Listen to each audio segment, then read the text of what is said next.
CBS News correspondent Don Dahler is at LaGuardia Airport there in Queens, New York for us. Again, Don, we just heard the perspective of the vice presidential candidate, but meanwhile, from what you have learned, how exactly did this happen? Well, hi, Josh. It might get noisy here in a minute. They just reopened these particular runways here. They'd been closed since the event happened last night. And in fact, the campaign Boeing 737 was sitting right there until around 4:30 this morning, where they moved it to another location for the NTSB to take a closer look at it.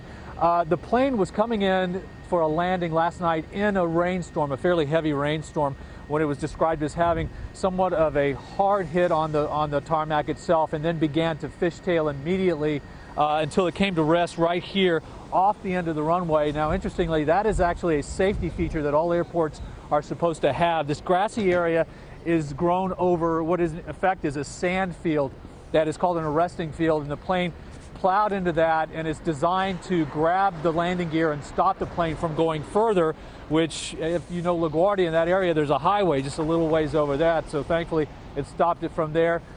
The 48 people on board, including campaign workers and members of the press, as well as Governor Pence, they are all described as being fine. No one was injured. Don, this is not the first time something like this has happened at LaGuardia. A plane skidded off the runway back just a year ago in 2015. As you mentioned, for any New Yorkers watching, LaGuardia's runways, if nothing else, do not allow for a whole lot of extra pad. To what degree is it believed perhaps the airport itself played a role here? You know, that's been a discussion for a long time. In fact, in talks about renovating LaGuardia, there was discussion about elongating these runways. This particular runway is about 7,000 feet. The problem is that they didn't want to spend the money to make these runways any longer. I've not been hearing that is a factor in this one, because the NTSB, as you might imagine, has just started. Here goes one of the planes here that's going to get noisy.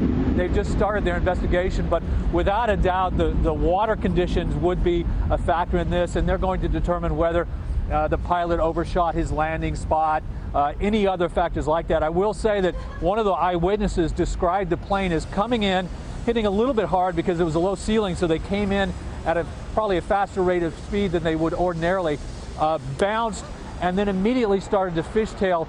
The kind of effect was described as hydroplaning in a car when you hit a patch of water that perhaps you're going a little bit too fast and you hit some water on a street. So that's what they're going to be taking a look at to determine what happened. And we are seeing some images and videos. You were just speaking, and again, last night here in the tri-state area, it was a drenching downpour. That, along with a runway and any number of other factors, obviously contributed to this. Thankfully, again, no one was hurt. Don Dahler at LGA, we do appreciate the time. Sure.